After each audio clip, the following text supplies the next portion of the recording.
चलिए देखते हैं आज के लिए आप सभी का आपके यूट्यूब चैनल ब्राइट बुद्धि में स्वागत है। तो चलिए शुरू करेंगे आज का क्लास, जो एग्जाम की दृष्टि से बहुत ही महत्वपूर्ण क्लास होने वाला है।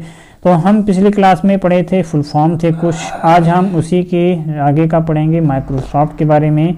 तो एक उत्पादकता साइट है। तो माइक्रोसॉफ्ट ऑफिस क्या है? क्या यह एक उत्पादकता साइट है जिसका उपयोग दस्तावेज, स्प्रेडशीट प्रस्तुत और ईमेल प्रबंधन के लिए किया जाता है।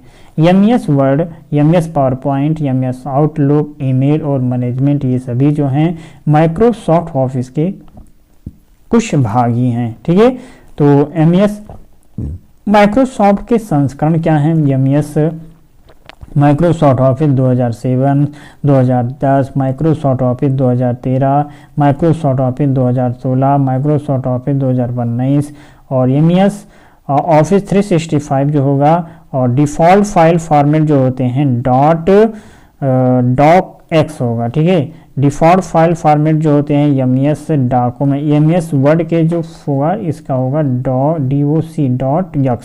ठीक है, ये इसका फॉर्मेट है डॉक्यूमेंट का। ठीक, तो आगे हम जानेंगे सी कंट्रोल प्लस एफ से फाइंड होगा, ये शॉर्टकट है। ठीक है, तो कंट्रोल प्लस एफ से शॉर्ट मतलब फाइंड, कंट्रोल प्लस एच से रिप्लेस कर देता है। F7 जो है वर्तनी और व्याकरण की अशुद्धियों को दूर करना, ये है F7। F7 क्या है? यह शॉर्ट की है। ठीक है, शॉर्ट की है जिससे कि वर्तनी और व्याकरण की अशुद्धियों को दूर किया जाएगा। एक्सेल के महत्वपूर्ण फंक्शन जो होते हैं काउंट करेंगे तो काउंट अगर है तो हम नंबर्स प्राप्त होगा। काउंटा अगर कर दिए तो नॉन एम्प्टी सभी चीज़ों को बता देगा, मतलब इस सेल के बारे में बताएगा। ठीक है, cell count number, counta means non empty, कोई भी स्थान नहीं छोड़ेगा, सभी सेल को गिन करके बताएगा। और काउंट ब्लैंक होगा जो एम्प्टी सेल को छोड़ देगा। और इफ़ जो होगा ये शर्त आधारित होगा। ठीक है, नेटवर्क क्या है? Types of the network. तो पैन जो होता है इसका फुल फॉर्म, ये नेटवर्क के प्रकार हैं। तो पैन, लैन, मैन और वैन, ये इसके 4 प्रकार हैं। ठीक है, ये 4 प्रकार के नेटवर्क होते हैं। तो पैन का full form personal area network, और लैन का full form local area network, man का फुल फॉर्म होगा मेट्रोपॉलिटन एरिया नेटवर्क। ठीक है, वैन का full form wide area network हो जाएगा। जानेंगे बस टोपोलॉजी क्या है? सभी डिवाइस एक ही केंद्रीय केबल बस से जुड़े होते हैं, तो उसे कहा जाएगा बस टोपोलॉजी। स्टार टोपोलॉजी जो होते हैं, ये सभी डिवाइस एक केंद्रीय हब या स्विच से जुड़े होते हैं, इसे स्टार टोपोलॉजी कहा जाता है। रिंग टोपोलॉजी क्या है? डिवाइस एक गोलाकार तरीके से जुड़े होते हैं। क्या हैं? तो डिवाइस जो होते हैं एक गोलाकार, ठीक है, तरीके से जुड़े होते हैं, इन्हें रिंग टोपोलॉजी कहा जाएगा। मेसो टोपोलॉजी जो होगा, प्रत्येक डिवाइस एक दूसरे से जुड़े होते हैं। ट्री टोपोलॉजी, यह स्टार एवं बस टोपोलॉजी का संयोजन होता है।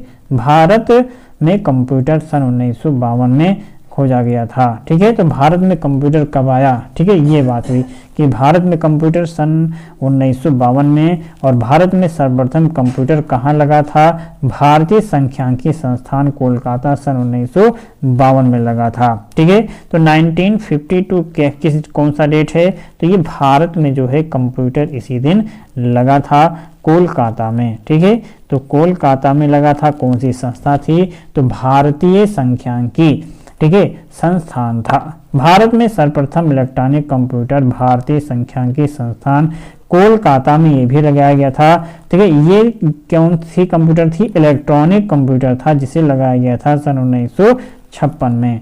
भारत में कंप्यूटर के जनक रंगास्वामी नरसिम्हन थे, और भारत में सुपर कंप्यूटर के जनक विजय भटकर थे। ठीक है, भारत में सुपर कंप्यूटर के जो जनक थे उन्हें कहा, मतलब सुपर कंप्यूटर के जनक विजय भटकर और कंप्यूटर के जनक रंगास्वामी नरसिम्हन थे। भारत में निर्मित पहला कंप्यूटर सिद्धार्थ था, और भारत में निर्मित प्रथम कंप्यूटर लगा था हेड पोस्ट ऑफिस बंगलुरु में लगाया गया था। ठीक है, अगला है यहाँ पर टाइप ऑफ कंप्यूटर, जो 3 प्रकार के एनालॉग कंप्यूटर, डिजिटल कंप्यूटर और हाइब्रिड कंप्यूटर।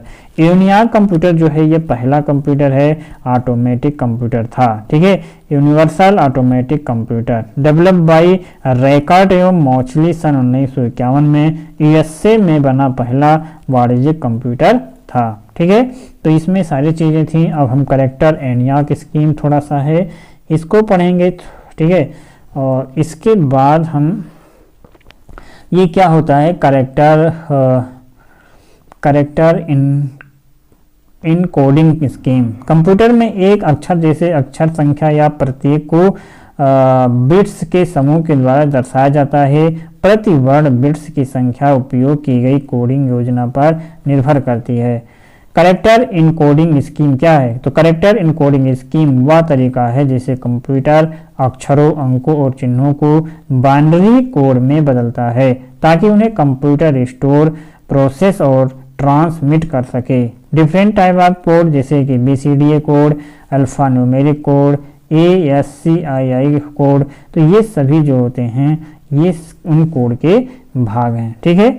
तो यहाँ से प्रथम पीढ़ी के कंप्यूटर हैं, दोबारा थोड़ा सा जानेंगे और इन सारी चीज़ों को हम 1 बाय 1 करके पढ़ने वाले हैं, ठीक है।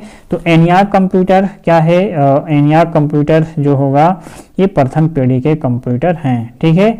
और यूनियाक हो गया, IBM फर्स्ट, मार्क 1 फर्स्ट हो गया, ये सभी प्रथम पीढ़ी के कंप्यूटर हैं। 1 बाइट बराबर 8 बिट के, 1 निबल 4 बिट्स के, 1 बाइट 8 बिट और 1 KB 1024 बाइट के बराबर होता है। तो 1 बाइट बराबर 8 बिट का होता है और 1 निबल 4 बिट के बराबर होते हैं। 1 गीगाबाइट कितने KB के बराबर होगा? तो ये जब हम 1024 से 1024 को जब गुणा करेंगे तो ये 10,000 मतलब कि 10,48,576 के बराबर होगा। 1 गीगाबाइट बराबर। Internet relay chat, Google talk, slack, ये सभी ऑनलाइन चैट सॉफ्टवेयर हैं, ठीक है। इंटरनेट रिले हो गया, चैट, गूगल टॉक, स्लैक, ये सभी क्या हैं? ये सभी चैट सॉफ्टवेयर हैं। जबकि AWS क्लाउड कंप्यूटर प्लेटफॉर्म है। लाइनक्स एक ऑपरेटिंग सिस्टम है जिसकी खोज लाइनक्स टॉकलाइन्स के द्वारा किया गया था। MS वर्ड 365 में चयनित टेक्स्ट के लिए नया फॉन्ट चुनने के लिए Ctrl+F की बोर्ड शॉर्ट की इसका होगा किया जाता है, ठीक है। Ctrl+Shift+F के साथ Ctrl+F जो होगा फाइंड एंड रिप्लेस कर देगा। Ctrl+F क्या करता है? ये फाइंड और रिप्लेस कर देता है, ठीक है। तो यहाँ से जो MS वर्ड थे, ठीक है, यहाँ से MS वर्ड 365 के बारे में 1 बाय 1 करके पढ़ेंगे, जो कि हम अगले वीडियो में पढ़ेंगे, ठीक है। तो आज के लिए इतना ही। और ऐसे नोट्स जो होंगे एग्जाम तक जो भी हमारे पास होगा KBS से रिलेटेड, हम इसे रिवीजन के तौर पे आपके प्लेलिस्ट में डालते रहेंगे। तो आप इसे देखते रहें। PDF लेना है तो PDF को आपको टेलीग्राम से जरूर जुड़ जाइए, वहाँ से हम इसका PDF आपको प्रोवाइड कर देंगे, वहाँ पर आप जा कर के ले सकते हैं। आज के लिए इतना ही। पढ़ते रहें, मस्त रहें, तब तक के लिए नमस्कार।